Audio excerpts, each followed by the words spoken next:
Welcome, STEMgineers, to STEM to Stern, the podcast where curiosity meets critical thinking. Join Chauntée and Jake as they discuss STEM topics that spark debate and exploration. And today we are tackling the age-old question, are centaurs insects because they have 6 limbs? The question of the ages, y'all. It is.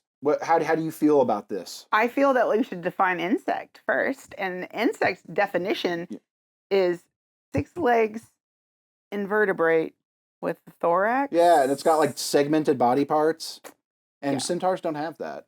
They don't indeed. Yeah. So that makes me kind of question a little bit about that definition. But my take is the answer is no. Like centaurs aren't insects just because they have 6 limbs. So number one, picture this. So you're in a fantasy world where centaurs live.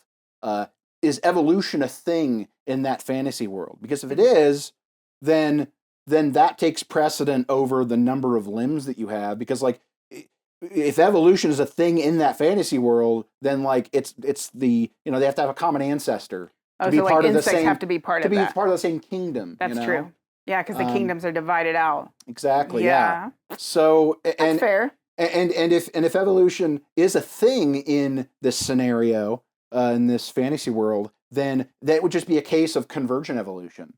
Because like the horses would be looking over at the insects and be like, oh, 6 limbs, that's a good idea, and then they turn into centaurs. That sounds like it. What would a centaur insect be called in the mythical world? Let's make a name for that. An insectar. I like that. I'm into it. That works. I'm into it. Hey, listen, I'm not a professional on mythology necessarily, but I would definitely say on the insect department, it doesn't seem like they really cross over. But let's say that a centaur decided to run using their hands. That's a horrifying image.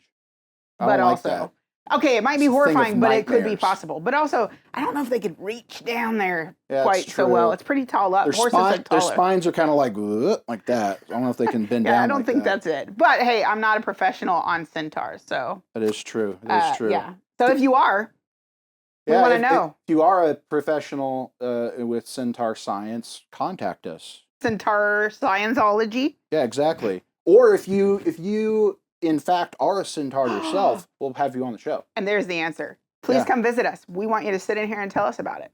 Exactly. Maybe you have some insect cousins in your family. Maybe Yes. you can solve this problem for us. Exactly. Okay, well, let us know in the comments or reach out. Let us know in the comments. Yeah, let's follow us on social media and let us know how you feel. Thanks for tuning in to STEM to Stern. We hope today's episode got you thinking. If you enjoyed the discussion, subscribe and share it with others. And be sure to check out our show notes for free resources and links that go along with today's episode. Until next time, keep questioning and keep exploring, STEMgineers.